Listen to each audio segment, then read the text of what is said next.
Primera Pauta, en la 100.5. 7:40 de la mañana. A esta hora ya se empiezan a reportar también varias filas en los centros de gasolineras, justamente, ¿no es cierto?, de personas que están tratando de adelantarse al alza de mañana jueves 26 de marzo. Hay muchas preguntas en el aire, hay muchos economistas que decían esto era inevitable, no había opción. Hay otros economistas, ayer entrevistábamos a Andrea Repeto, que decía, bueno, se pudo haber hecho de una manera más gradual.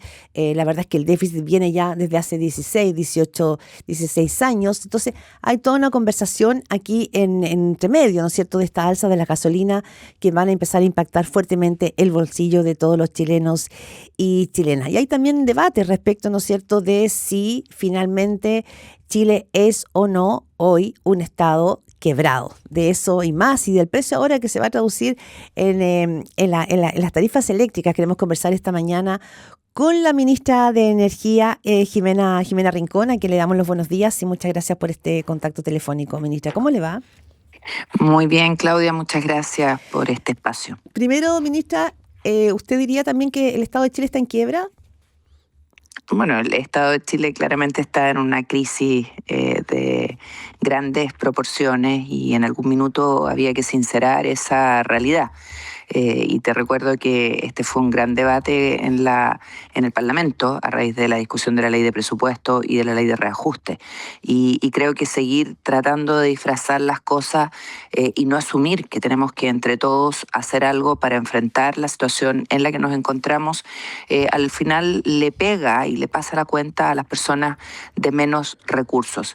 Y hoy este sinceramiento del precio real del combustible, en que un Estado no tiene cómo seguir apalancando recursos para detenerlo, porque ni siquiera es que no vaya a subir, va a subir, pero va a subir unos días después, es algo que había que sincerar.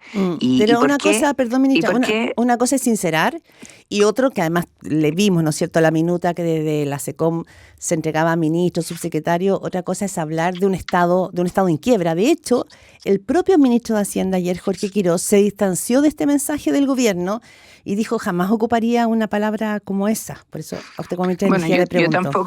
Yo tampoco la he usado en las intervenciones que he tenido. O sea, no cree que sea un Estado en quiebra. Solo quiero precisar el concepto para poder avanzar en otro. Yo creo que el ministro Quiroz lo aclara de manera rápida y lo importante es que entendamos que tenemos una situación en donde hay un shock que se produce por una guerra, por el petróleo que se dispara desde el punto de vista del precio y eso obviamente genera un efecto en otros ámbitos que tenemos que medir.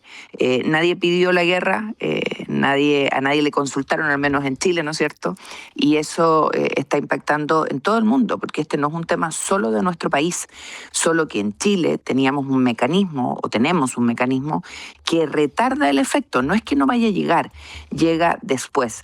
Y ese retardar el efecto significa destinar recursos que no tenemos, y eso yo creo que es lo que se trata de señalar o es importante decir que no tenemos, y no los podemos ocupar en, por ejemplo, salud o, por ejemplo, la reconstrucción, y sin entrar a enumerar otras tantas peticiones y demandas que existen. Sí, solo un punto que quizás de economista, ministra Rincón, pero ayer, por ejemplo, una economista muy destacada y además dirige Andrea Repeto, cuestionaba un poco este diagnóstico. Ella decía, Chile tiene un bajo endeudamiento fiscal internacional, tiene una prima de riesgo muy baja. O sea, si el Estado requiere liquidez, decía Repeto, podría endeudarse. Sí, lo que pasa es que, y eso se lo podrías preguntar a Andrea, a quien respeto y valoro enormemente, el endeudarse también genera inflación y también alguien tiene que pagar ese endeudamiento. Y al final, ¿quién lo paga? Las personas a las que no se les puede dar atención rápida en salud, a las que no se les puede dar atención rápida en materia de vivienda y un largo etcétera. Y te lo digo como ex parlamentaria. Yo fui senadora en el Maule mucho tiempo y ahí tenemos demandas históricas que no se han atendido porque no hay dinero, porque hay que dar solución a otros temas. Entonces, al final, van esperando personas, familias que necesitan que el Estado actúe.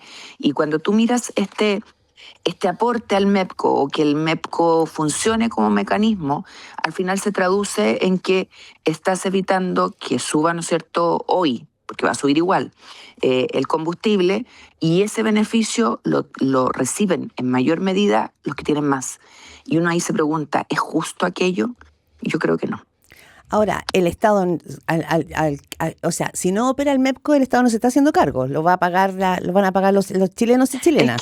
Es que lo van a pagar igual, solo que después. Claro. Y eso es lo que hay que entender. O sea, tú vas a, no sé cómo decirlo fácil, pero en el fondo, al hacer que opere con bandas más grandes el MEPCO, lo que haces es salir a quemar dinero, porque no vas a ir a solucionar ninguna urgencia en materia de salud, en materia de vivienda, porque vas a poner esta plata en la calle para que las personas no paguen tan cara la benzina hoy día, la van a pagar unos días después cara. Y no vas a hacer entonces con esos recursos cosas que tienes que hacer de manera urgente. Y ese es el debate al final. Y yo creo que es importante que los economistas también lo analicen. ¿Tiene sentido demorar un alza? Esa es la pregunta. Claro, la pregunta de muchos expertos es, ¿tiene sentido demorar un alza, como dice usted? Pero la pregunta es, ¿sabemos cuánto va a durar la guerra? ¿Sabemos qué va a pasar? No sabemos, ¿Qué va a pasar si la guerra se extiende por 6 meses más? No sabemos qué va a pasar desde el punto de vista de cuánto va a durar. Sabemos que si se extiende, esto es mucha plata a la semana. Y si termina, bueno, se baja inmediatamente, ¿no es cierto?, el precio de los combustibles a nivel internacional, se bajan los seguros, se baja el transporte del combustible, un largo etcétera, porque no es solo el precio del barril. Y eso obviamente impacta en el precio del consumidor, que es algo que también hay que señalarle a la ciudadanía. Si la guerra termina, obviamente los precios bajan. Sí, en la minuta que conocimos todos ayer, que entregaba la SECOM a ustedes los ministros, vienen incluso hasta las preguntas que los periodistas le haríamos y las respuestas que ustedes tendrían que entregar. Fácil la pega, dices tú. Está muy fácil la pega. Yo le voy a hacer una de las preguntas de la minuta. Dice, ¿por qué no quieren subsidiar a la clase media y sí a los ricos a través de la rebaja de impuestos? La pregunta que viene en la minuta. Yo no me sé ni todas las preguntas ni todas las respuestas. Te voy a responder lo que yo entiendo de todo lo que hemos conversado en el gobierno. Porque necesitamos reactivar nuestro país, reactivar la economía. Necesitamos que la gente, que los inversionistas chilenos y extranjeros vuelvan a creer en Chile y vuelvan a invertir en el país. Pero si usted le dice que el Estado está en quiebra, ¿no espanta de alguna manera a inversionistas? Bueno, yo vuelvo a la palabra. Yo no ocuparía esa expresión. El ministro Quiroz ya lo ha aclarado. ¿Ya? Necesitamos que exista incentivo para invertir. Te voy a poner un ejemplo. Y esto tiene que ver también con la región que yo representé en algún minuto. El sector forestal. Chile, nuestro país, los inversionistas chilenos se fueron a invertir a Brasil porque las condiciones eran más favorables. E invirtieron miles de millones de dólares. Nosotros queremos que los vuelvan a invertir acá, porque eso genera empleo. Porque al final del día, Claudia, es más digno para una persona tener empleo, decidir lo que hace con su dinero, poder planificar su vida, que recibir un subsidio. Ministra, y yo creo que a eso apuesta el gobierno del presidente Kast, a que la gente vuelva a tener certeza, seguridad, empleo, desarrollo y oportunidades. Sí, usted tiene mucha experiencia política y ha pasado por distintos cargos, ministra, senadora, parlamentaria, intendenta, por eso le digo, lleva mucho tiempo. Cuando usted, a tan pocos días de asumir el nuevo gobierno, su gobierno, empieza a evaluar, por ejemplo, lo que dicen las encuestas. Hoy día el Mercurio muestra Panel Ciudadano que el gobierno de José Antonio Kast ha aumentado su desaprobación en 30 puntos luego del anuncio de esta histórica alza en la gasolina. Es muy rápido. CADEM acaba de sacar una encuesta, me acaba de llegar, que muestra también un aumento significativo de la desaprobación justamente por el alza de las gasolinas, o sea, y la percepción de la ciudadanía de cómo impacta a la clase media, de cómo la ciudadanía cree que el gobierno pudo haber evitado o haber tomado otras medidas. Entonces, ¿usted cree que se están acercando al fin de la luna de miel? Yo creo que cuando tienes situaciones como la que hoy día estamos viviendo, que insisto, nadie pidió ya, claramente nadie quería que hubiera una guerra en el mundo y que eso además nos rebotara a nosotros, que no tenemos ni arte ni parte en la misma, ¿no es cierto? Tú tienes dos caminos. Uno, el fácil, y hacer como que nada pasa y endeudar el país. Esa cuenta igual la va a pagar la gente más sencilla de nuestro país porque eso va a traer inflación, o enfrentar el tema y usar tu capital político. Y yo creo que ahí está la gran diferencia.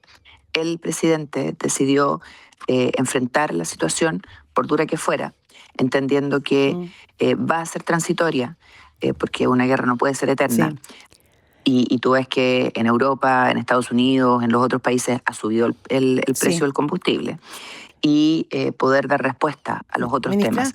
Sobre todo en un escenario, ojo, que es muy importante, que también está en la minuta, ¿ya? Y que es real, que en los últimos 4 años el país se endeudó en más de 40.000 millones de dólares y la caja fiscal quedó en cero. Ya, ministra Jimena Rincón, 2 cosas puntuales. Usted decía ayer, como Ministra de Energía, que tranquilidad, que aquí no va a haber desabastecimiento de gasolina. Ayer, al menos en la noticia, y hoy están reportando ya varias personas en redes sociales que han ido a muchas bencineras y se había acabado la gasolina de 90. También. Sí, la de 93 se ha acabado en muchas partes. Me pasó a mí ayer. Queda solo de auto 97. En la noche. Claro, entonces, ¿se puede asegurar que no vamos a tener un desabastecimiento? ¿Cómo se entrega esa certeza también a la ciudadanía, que está todo el mundo tratando de cargar gasolina hoy día? Sí. Lo dije ayer también, porque es importante que la ciudadanía lo sepa. Puede ocurrir, y lo dije en una de las entrevistas que me hicieron, que en una estación de servicio puntual no exista algún tipo de las gasolinas, ¿no es cierto? De 93, de 95, 97, diésel, porque todo el mundo fue a cargar ayer a esa gasolinera. Uh-huh. Pero hay distribución, hay recursos para los próximos días, hay contratos internacionales que se están respetando, y claro, puede que tengamos la situación que yo viví anoche. Yo tuve una comida familiar, fui en mi auto, pasé a cargar y no había 93 o 95, no me acuerdo, y tuve que poner 97. Ya, ¿y le tocó hacer la cola? No había cola, era tarde. Ya, era tarde. Ya. Era muy tarde. Esos son los horarios. Era cerca de las 2:30 de la noche. Pero lo que digo es que eso puede pasar en alguna bomba específica. Hemos estado coordinándonos con ENAP, con Copec, con TEL, con Aramco. ENAP está entregando el recurso y obviamente se están tomando todas las medidas de contingencia. Ahora, obviamente, si no nos venden desde fuera, si no se respetan los contratos y un largo etcétera, eso puede pasar. Sí, y en ese sentido usted tiene, me imagino, ¿no? Planes alternativos de estrategia. Por ejemplo, la palabra racionamiento de gasolina como medida de emergencia. ¿Está dentro de las posibilidades? Está dentro de las palabras que obviamente uno podría ocupar. Esperamos que no sea necesario. Ayer leíamos la prensa internacional, veíamos que Estados Unidos mandó una serie de requerimientos a Irán. Sí. Eso obviamente podría ser una luz en el camino. Entonces, no descarta racionamiento de gasolina como medida de emergencia. No lo he dicho yo y espero que no sea una palabra que se use hoy día. No es necesario. Hay disponibilidad de recursos, lo hemos conversado con, insisto, las compañías le compran algunas ENAP, otras directamente, y esperamos que todo transite y que esta guerra termine. Ministra, última pregunta breve porque se nos voló el tiempo lamentablemente. Así como a los otros ministros le va a tocar, ¿no es cierto?, hacer frente al tema del aumento de la gasolina. ¿Qué va a pasar con las tarifas eléctricas? Porque la ciudadanía está muy atenta y dice, bueno, si aquí se nos viene un aumento de las tarifas eléctricas, la situación se empieza a hacer bien agobiante para las familias chilenas. Bueno, algo que todos saben y ha sido tema en el último tiempo, el gobierno anterior no dejó resuelto el tema de la deuda de la tarifa eléctrica. ¿Te acuerdas que había ahí un tema? Es más, su propuesta suponía un alza de la cuenta de luz para pagar la deuda que cada cliente tiene con las distribuidoras. Uh-huh. Estamos hablando de 740 millones de dólares aproximadamente. Y planteó que había que legislar un subsidio para los más pobres para que no pagaran esa deuda que tenían. Nosotros estamos con los equipos trabajando junto al subsecretario Hugo Briones, qué alternativa tenemos. Y obviamente es un tema no resuelto por el gobierno anterior que tenemos que enfrentar nosotros. Ya, o sea, tampoco se descarta una alza de las tarifas eléctricas en caso de que no se resuelva. Estamos tratando de ver un camino que nos permita una fórmula que no traspase hoy esa deuda, pero bueno, la anunciaremos si tenemos la fórmula al país. Vamos a conversar con el ministro de Hacienda, con el presidente, que está muy preocupado de esto. Bien, muchísimas gracias, ministra de Energía, Muchas gracias, Jimena Rincón. Muchas gracias. Que tenga un buen día. Gracias.